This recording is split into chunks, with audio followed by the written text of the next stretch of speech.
Oh my goodness, have we ever reported on this Capitol? The deadline is now, well, it's over. And our lawmakers are still working. What comes next as they build our state's budget for the next couple of years? But a big issue that was just left on the Capitol floor at the end of this session was the one about fraud. The Office of Inspector General, the lawmakers' response to fraud in state programs, which we've seen quite a bit of.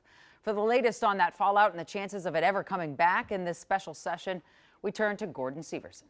Yeah, being tough on fraud was a big Republican rallying cry heading into the session. They managed to get Democrats in the Senate on board with this idea, but Democrats in the House weren't sold on this idea of creating a new statewide office to catch fraud.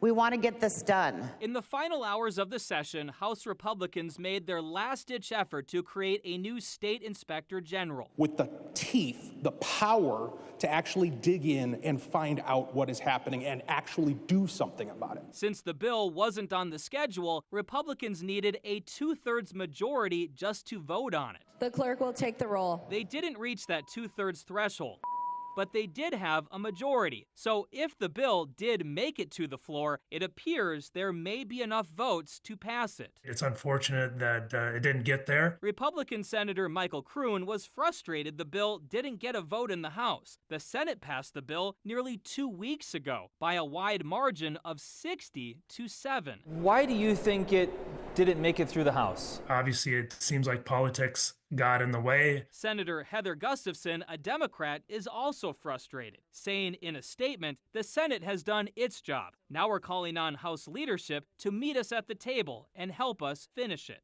The public is watching, and they want action. Fraud is something that has to be addressed here in the state of Minnesota. We have made great strides going forward. Republican House Speaker Lisa Demuth is hopeful the Office of Inspector General bill will get a vote during the special session. The bills are ready to go. They could be slipped in at any point in time during that special session. However, House Democrats say there's no chance. We don't have the $9 million for it. So ultimately, the Senate dropped it from budget negotiations when it was clear we didn't have the money for it. With a tight budget this year, money could be the issue. Authors of the bill admit it would take about $9 million to create the Office of Inspector General and to hire more than 30 employees to investigate fraud in state agencies. It's a very small dollar amount, and I can't imagine that the cost is the issue. Republican Representative Patty Anderson, who worked on the bill, suspects there are other reasons why the bill is getting pushback. She says some Democrats may feel this office would have too much power. The fact that it has law enforcement power, but that's the way it is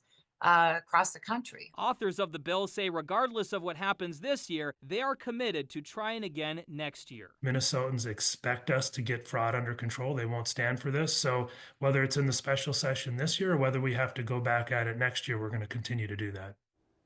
I also reached out to the governor's office to get his take on this bill and if he would sign it if lawmakers do pass a bill during the special session. I have not heard a reply from his office at this time. You know, interesting thing that we just heard from that last person speaking with the Republicans. If it doesn't work the first time around, parties usually will bring it back. And it sounds like they're committed to doing that if it doesn't make it. But they're hopeful it can make it? Yeah, that something could be done. I think, like I said in the story, the price tag might be part of it. Another issue that I heard was that there's some disagreement about who should kind of oversee this. Should it be kind of the governor or should it be the legislature? So that might be one of the reasons why. But another year later, some of those issues might be worked out. So it is something that maybe in year 2 would have a better chance. All right, important story. We'll stay with it. Thanks, Gordon.